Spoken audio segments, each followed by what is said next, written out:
ఈరోజైతే నేను అనపగింజల పప్పు అయితే చేయబోతున్నాననమాట. ఈ అనపగింజల పప్పు మీలో ఎంతమందికి తెలుసో నాకు కమెంట్ చేయండి. పులుసు అవి చేసుకుంటుంటారు కానీ ఈ విధంగా ఒకసారి ట్రై చేసి చూడండి, చాలా బాగుంటుంది.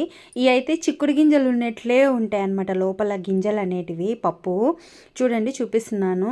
వీటన్నింటినీ వలిచేసుకున్నాను అనమాట.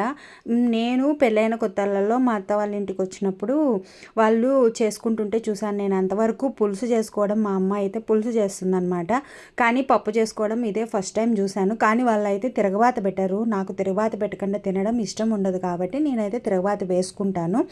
తర్వాత ఇవన్నీ కడుక్కున్న తర్వాత ఈ గింజలను వలిచేసుకొని నీట్గా కడుక్కొని కుక్కర్లోకి వేసుకున్నాను. కారానికి తగ్గట్టుగా పచ్చిమిర్చి, ఒక ఎర్రగడ్డ, 2 టమోటాలు, ఒక చిన్న లెమన్ సైజ్ అంతా చింతపండు, ఎర్రగడ్డ ఇవన్నీ వేసేసి కుక్కర్లోకి మూత పెట్టి ఉడికించాలి. 1/4 స్పూన్ వరకు పసుపు వేసుకొని తగినన్ని వాటర్, ఎక్కువ వేయకండి. మరి పప్పు నీళ్ళగా ఉంటే ఇది బాగోదు. ఇందులోకి మనం ఎటువంటి బేడలు ఏం వేయము, కందిపప్పు ఏం వేయము కాబట్టి ఉత్తదే మనము పుల్లగూరలాగా చేసుకుంటాం అన్నమాట.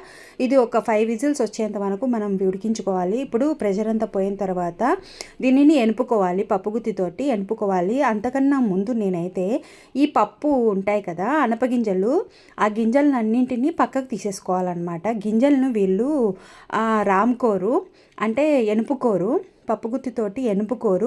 గింజలన్నింటినీ పక్కకు తీసేసి టమోటా, పచ్చిమిర్చి, ఎర్రగడ్డ, చింతపండు ఇవన్నీ వాటిలన్నింటినీ ఈ విధంగా ఎనుపుకోవాలన్నమాట పప్పు గుత్తితోటి.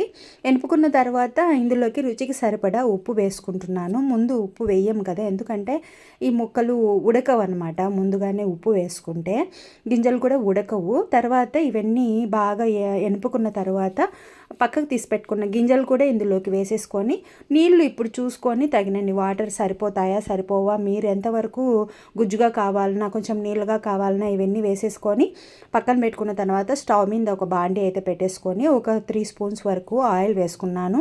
ఇందులోకి వడియం వేసుకుంటున్నాను. వడియం వేసుకుంటే ఏ కూరకైనా సూపర్ టేస్టీగా ఉంటుంది. వట్టిమిరపకాయ, కరివేపాకు వీటన్నిటిని బాగా చిటపటలాడేంత వరకు వేయించుకున్న తర్వాత ఈ మిశ్రమాన్ని, పప్పు మిశ్రమాన్ని కూడా వేసేసి కొంచెం కొతకొతలాడేంత వరకు ఉడికించుకుంటే రెడీ అయిపోతుంది. సంగట్లేకి కానీ, వేడివేడి అన్నంలోకి కానీ, చపాతీలకు కానీ చాలా బాగుంటుంది. ఒకసారి ట్రై చేయండి. మీరు ట్రై చేసిన తర్వాత ఎలా కుదిరిందో నాకు కామెంట్ చేయండి. ఈ వీడియో నచ్చినట్లయితే మీ ఫ్యామిలీ, ఫ్రెండ్స్ అందరికీ షేర్ చేయండి.